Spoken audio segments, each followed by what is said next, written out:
One thing I like to do is come out into the wooded part of our property and find a tree that has fallen down and is in the middle of decomposing, like this guy here. And I basically take it. I use it as mulch. It's been raining all day, so it's very waterlogged. But it's a great mulch for plants. It's already breaking down. It's going to break down further, but that's not bad. It just help feed the plants. I mean, if you look right here, you might get some different types of maybe mushrooms growing out of these. Right here in this section, I see parts of a beetle bug, some snails in there. I don't know what this is. Parts of a seed, I'm pretty sure. I don't know if that's a bug still. No, he's dead. Interesting looking shell, these things. These snails are probably just enjoying it, and then I'm coming along and I'm gonna take it and get some also, I mean, really, it's all wet. And that's probably gonna grow out some mushrooms. I'll just take it. When it's dry, it's very easy to, you know, it's so easy to crumble right now. You know, there'll be different bugs, critters in here. A little ant. A lot of times you'll get little spiders. I'm quite fine taking this back to the garden. I'll just crumble it a bit, fill up a bucket or two, and get some really nice free mulch. That, in my theory at least, probably help make it my garden even healthier. You know, it's all natural. Ants seem to love it.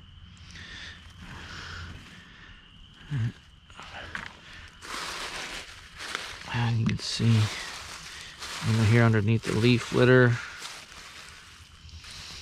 which would be more pronounced if it wasn't wet, but I've got like mycelium growth through here.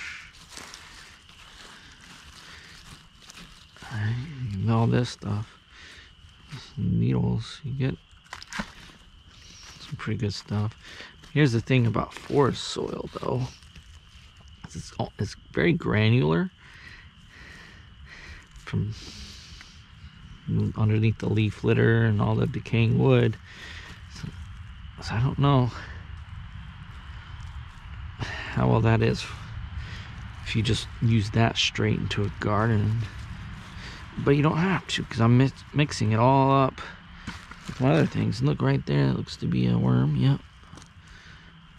Right there. I don't know if I damaged him any. But hey, he's enjoying it. So just take nature's cycle, and sometimes I'll take some of that dirt. But use it to help me grow my garden away from the forest as well. And then, I mean, if you look around, we got some new trees growing here. Nice pine trees, vibrant pops of green. There was a seed last time I came and I just buried it back. Who knows if it'll continue to grow or not. It looked like it was trying to.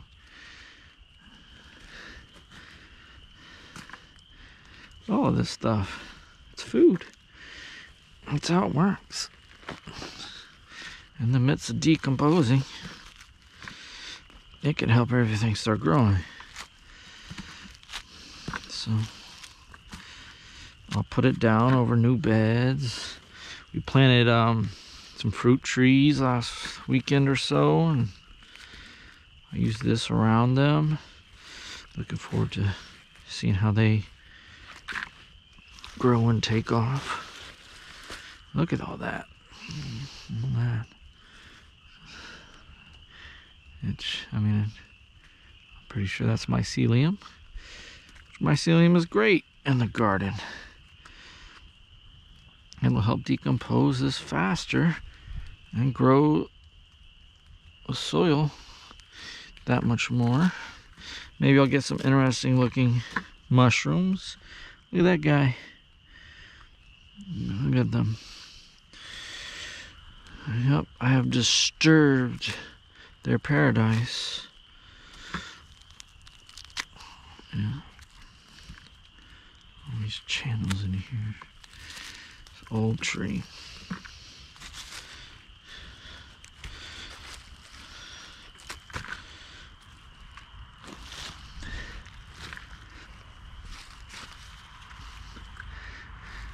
Yeah.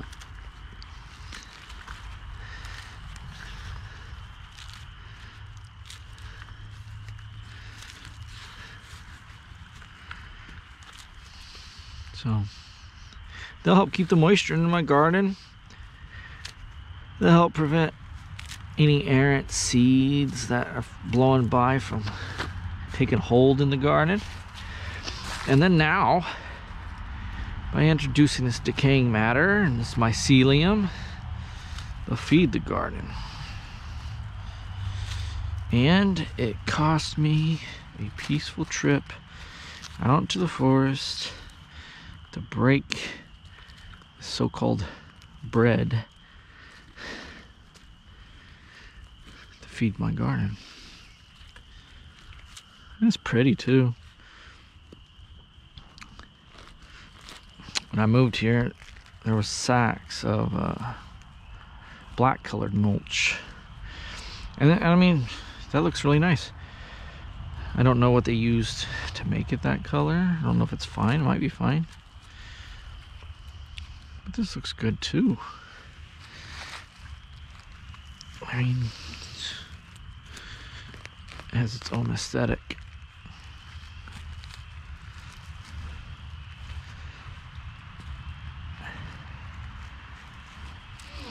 I've noticed a number of these around the property, so I leave it for a while, let it decay and get all of its nutrients in the soil, and take what I can use. Look at that. That's something.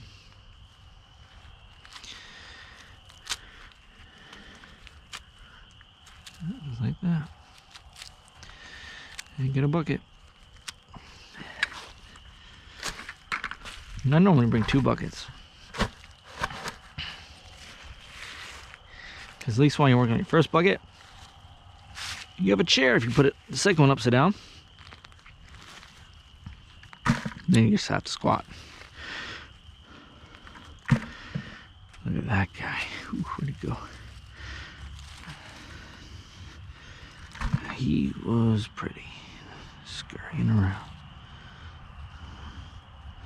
Look at him. He's been exposed. Now he's just trying to get out of the light. He doesn't know what's going on.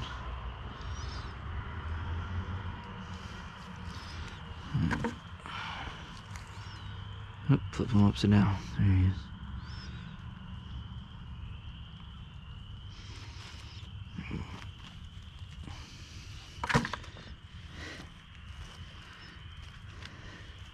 He thinks he's covered.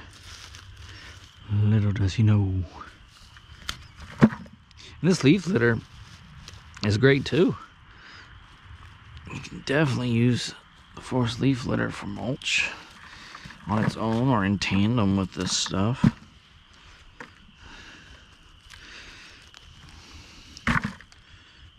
Can't really go wrong.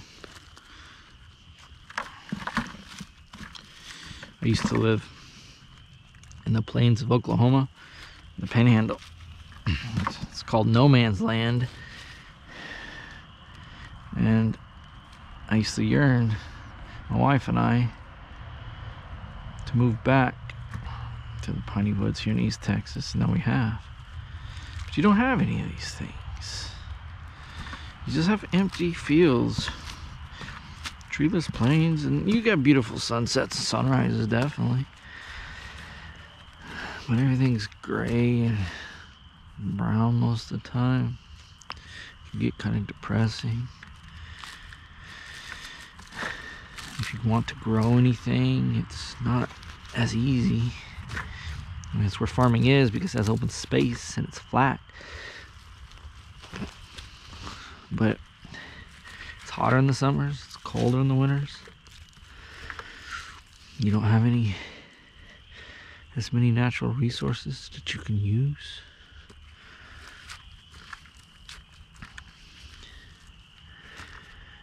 So it's definitely my place.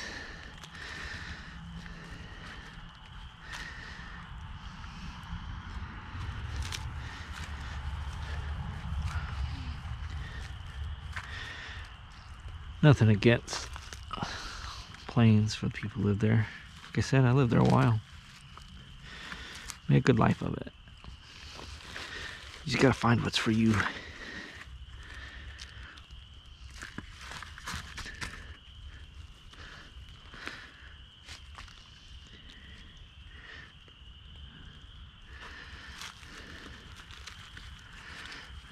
Sure, not all of this is mycelium. I mean, some moss. You know, who knows? But it's all serving to break down. There's some type of grub worm.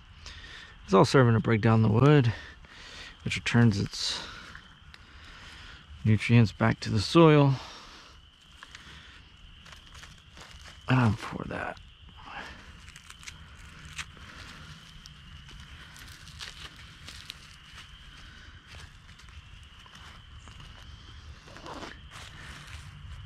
Look at that guy.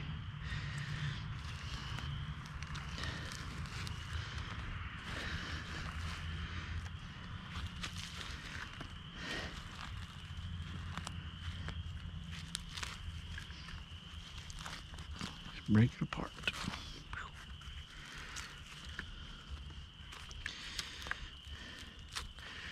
It always reminds me of burnt ends and barbecue.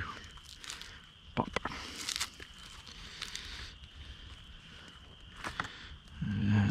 Yeah.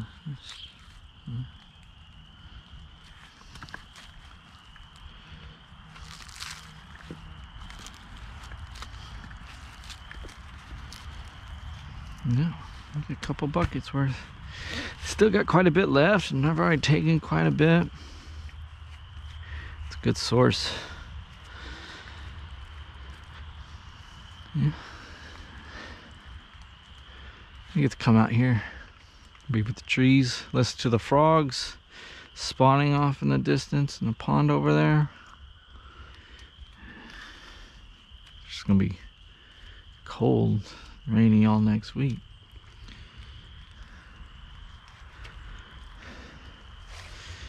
I like these brownish orange leaves on that guy. They're propping up from part of this tree that fell.